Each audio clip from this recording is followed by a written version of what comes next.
Hello everyone, आज हम gestalt theory of learning पढ़ेंगे।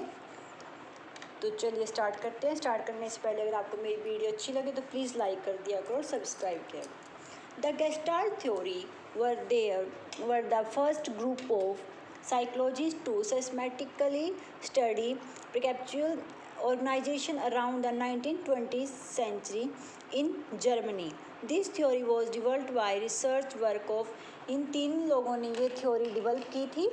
मैक्स वर्दीमर, इनके तीनों के नाम ध्यान रखना है। मैक्स वर्दीमर, वोल्फगैंग कोहलर और कर्ट कोफका एंड कर्ट लेविन भी थे, पर मेनली जो हैं वो ये तीन पर्सन हैं, मैक्स वर्दीमर, वोल्फगैंग कोहलर और कर्ट कोफका।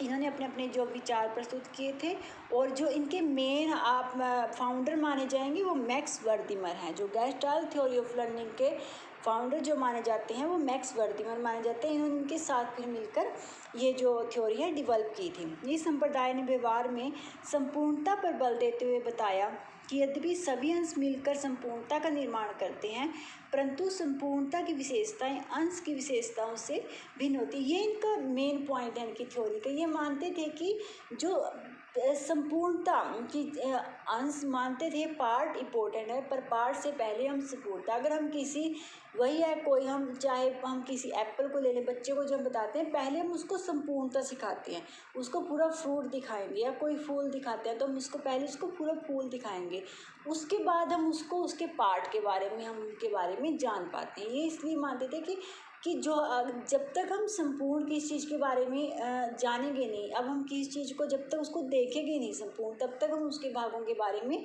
अच्छी तरह नहीं जान सकते। तो ये इनका मेन था कि संपूर्णता जो है वो अंश की जो विशेषताओं से भिन्न होती है। ठीक है,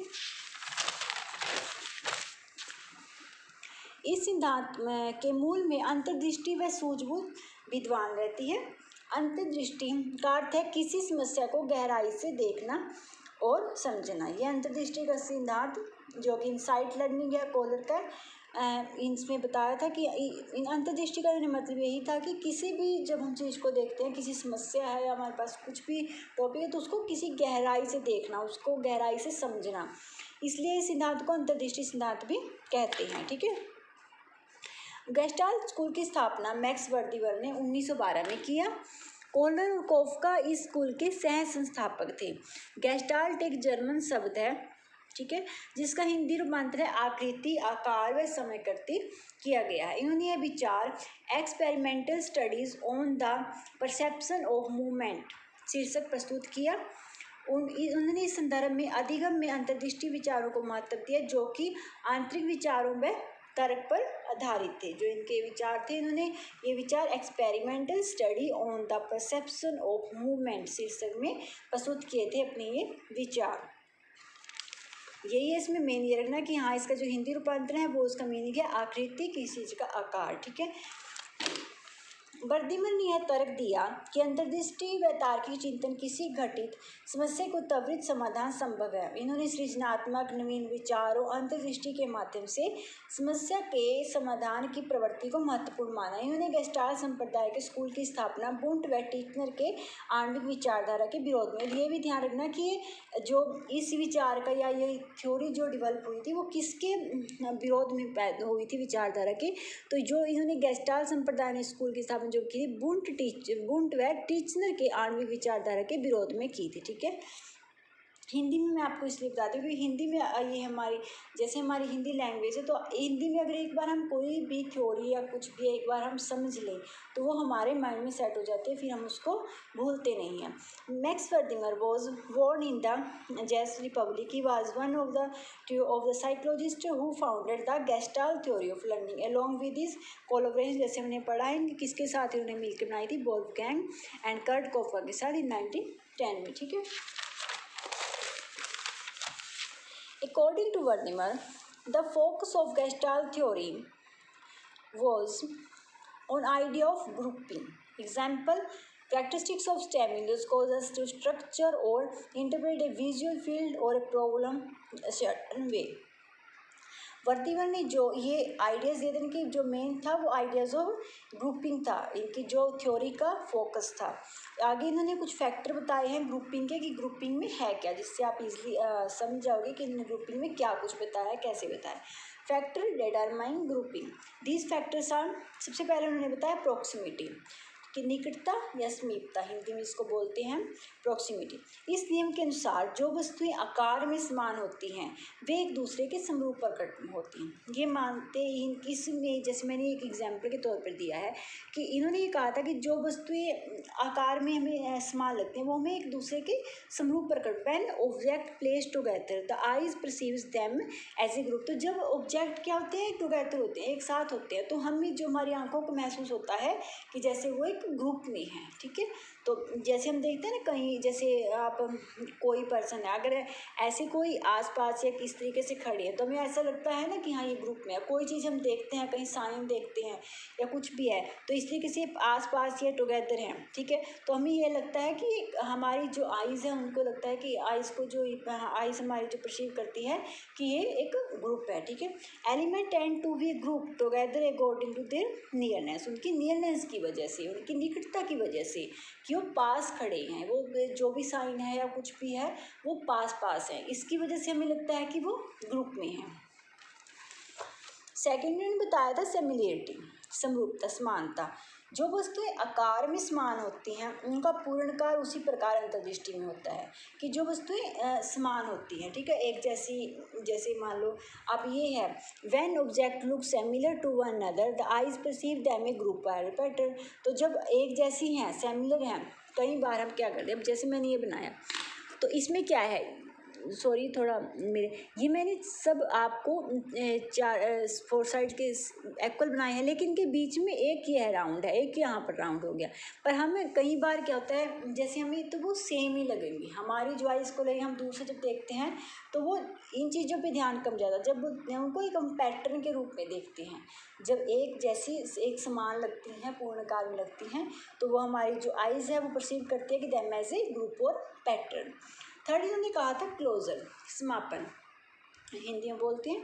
मानव मस्तिष्क में स्थित क्षेत्र को बंद करने की प्रक्रिया इस नियम में पाई जाती है। किसी एक समस्या पर ध्यान केंद्रित करना इस नियम के अंतर्गत होता है। जैसे ही आप इससे समझो, जैसे ये है, ये कंप्लीट नहीं है, ये कंप्लीट नहीं, बीच में खाली है, रिक्त है बिल्कुल, ये बीच में बंद है, लेकिन हमें क्या लगता है, हमें ऐसे लगता है कि जैसे ये कंप्लीट है, बट ये कंप्लीट नहीं है। ठीक है, ये बीच में से खाली है, पर हमारी जो आइज़ है, हमारी जो हमारी आंखें परसीव करते हैं, हम महसूस करते हैं हमारी आंखें कि हम अपने माइंड में ही हमें ऐसा लगता है कि इस तरीके से राउंड सर्कल है। ठीक है, जो हम बीच में दिखाई नहीं दे रहा, तो इस तरीके से जब हम, जैसे ये है, ये कंप्लीट नहीं है, बीच में से साइन, बट इस तरीके से बना हुआ है कि हमारी आंखों को लगे कि हाँ ये ऐसे ये आकृति है इसकी।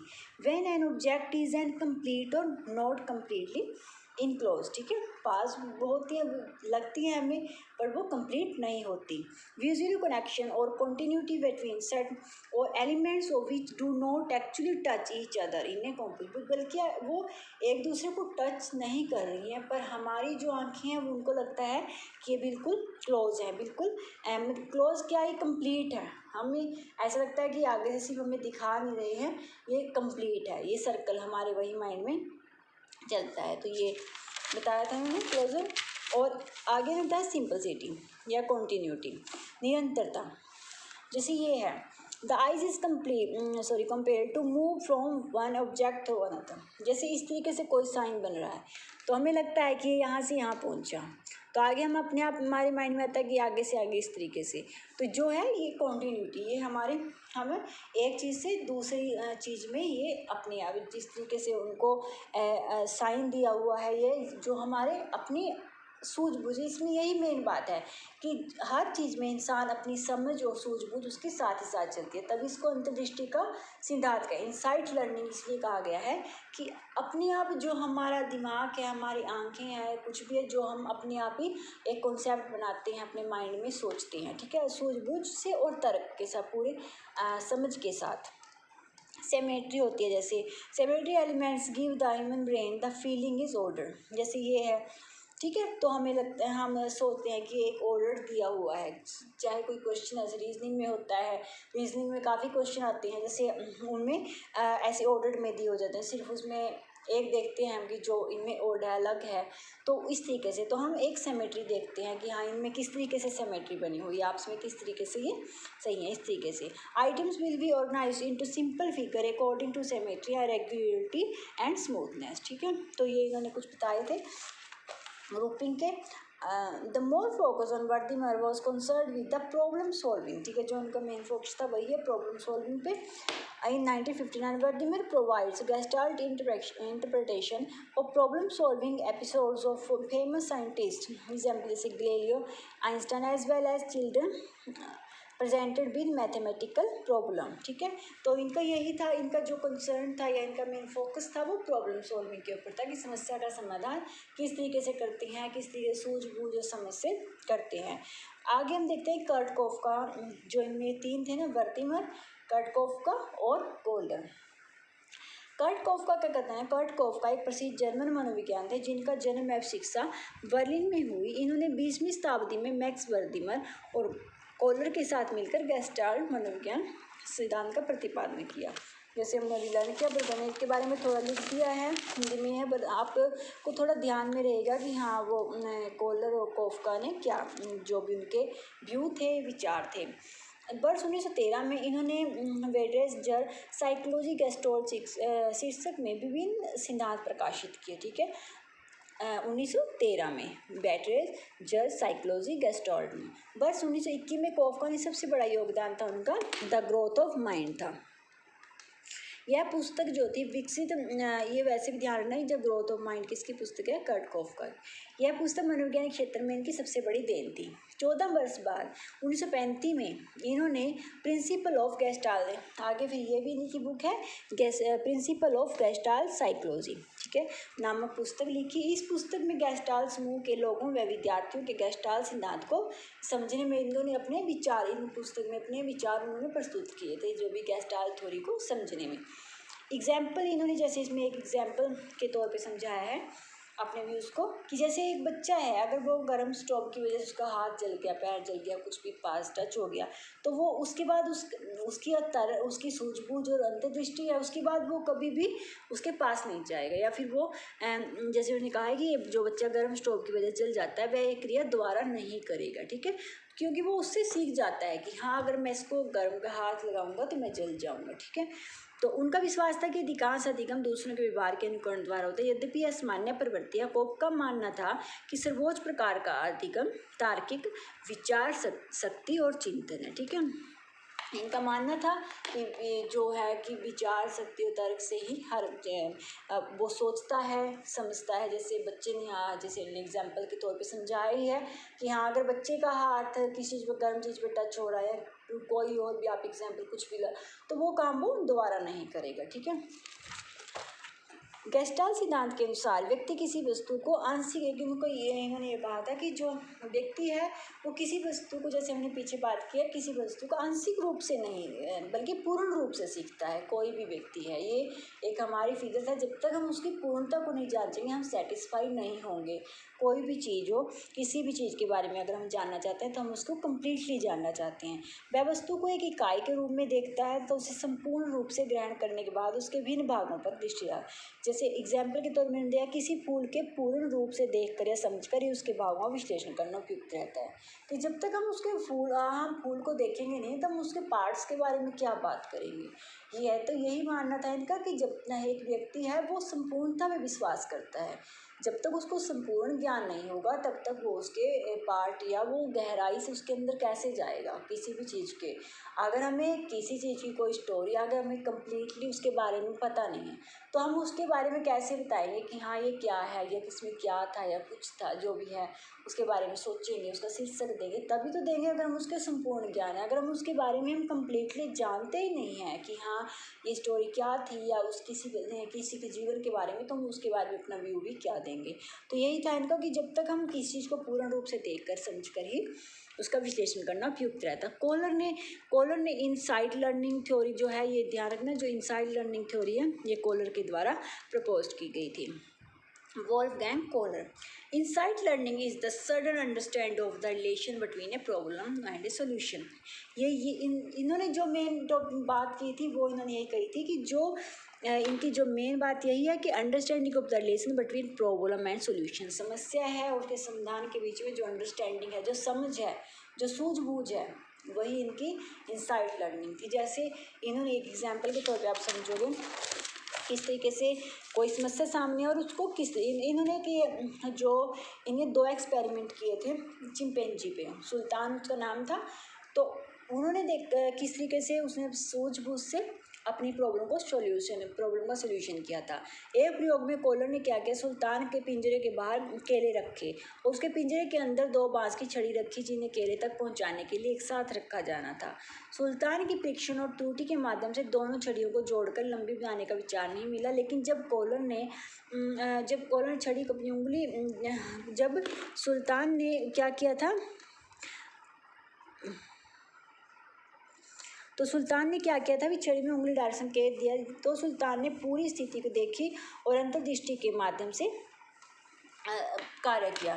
तो उसने कोलर ने क्या किया था कि पिंजरे के अंदर सुल्तान को कैद कर दिया, ठीक है, और उसके बाहर क्या किया, केले टांग दिए और 2 स्टिक अंदर रख दी। उन स्टिक का क्या था कि अगर वो स्टिक आपस में जोड़नी थी और वो केले तक पहुंचानी थी। तो जो सुल्तान था, चिंपैंजी था, उसको इतनी वो उसमें ये समझ तो थी नहीं कि छड़ियों को छड़ी से जोड़े, पर लेकिन जब उसमें उंगली डालकर छड़ी में जहाँ पे दूसरी डालनी थी और उसमें कोशिश की उसको केले को खींचने की, तो वो कोलर कहता है कि वो किस तरीके से उसने एक सूझबूझ का संकेत दिया कि हाँ किस तरीके से सोच समझ कर उन्हें अंतर्दृष्टि का सही, जो अंतर्दृष्टि के माध्यम से उसने वो सही कार्य किया, ठीक है। सेकंड उन्होंने वही एक्सपेरिमेंट दोबारा फिर किया था सुल्तान पे ही। तो उन्होंने इसमें क्या किया कि कोलर ने भूखे सुल्तान को एक कमरे में बंद कर दिया और उसकी छत पर केले लटका दिए, केले उसकी छत पर लटका दिए थे, ठीक है। सुल्तान ने प्राप्त करने का प्रयास किया लेकिन असफल रहता है। सुल्तान ने कमरे में बारीकी से पूर्ण आकार का अध्ययन किया और पाया कि कमरे में एक बड़ा बॉक्स था। सुल्तान ने बॉक्स का प्रयोग किया और केले को प्राप्त किया। सुल्तान द्वारा कमरे में बॉक्स को देखना, समस्या का पूर्ण आकार को अध्ययन करना और बॉक्स का प्रयोग करना सुल्तान के अंतर्दृष्टि और सूझबूझ का परिणाम है। तो ये देखो, जब उसको चिंपैंजी को इसमें क्या किया था, उसने केले को हाइट पे बांध दिया अंदर ही, लेकिन उसको कोई वहाँ पर सिर्फ बॉक्स पड़े थे खाली, कोई उसको था नहीं। लेकिन जब उसने उसकी सूझबूझ देखो, उसको किस तरीके से उसने अपने माइंड का यूज़ किया, उसने वो ध्यान लगाया, उसने बॉक्स रखा, बॉक्स के ऊपर चढ़कर वो केले तक पहुँचा और उसने केले को उतारा और खाया। तो यही उन्होंने कहा कि किस तरीके से उन्होंने सूझबूझ और इंसाइट लर्निंग जो उनके अंतर्दृष्टि का वो किस तरीके से यूज किया। तो यही था ना कि जब उसने पूर्णता का किया, जब उसने कमरे में पूरे में नज़र घुमाई, तभी तो उसके माइंड में कुछ आया। तो उसने देखा कि हाँ यहाँ क्या चीज़ मेरे लिए यूज़ हो सकती है, उसने पूरा ध्यान लगाया, तब उसको बॉक्स दिखा, उसने बॉक्स का यूज़ किया। तो ये थे हमारी गेस्टाल्ट थ्योरी। गेस्टाल्ट थ्योरी में 3 ही थे मेन, जो वर्दीमर, कोफका और कोहलर ने, ये तीनों ने मिलकर ये गेस्टाल्ट थ्योरी दी थी। तो इस तरीके से उन्होंने जो भी अपने विचार प्रस्तुत किए थे। तो ये थी हमारी आज की वीडियो। अगर आपको अच्छी लगे तो प्लीज़ लाइक कर दिया करो, subscribe my channel. Thank you.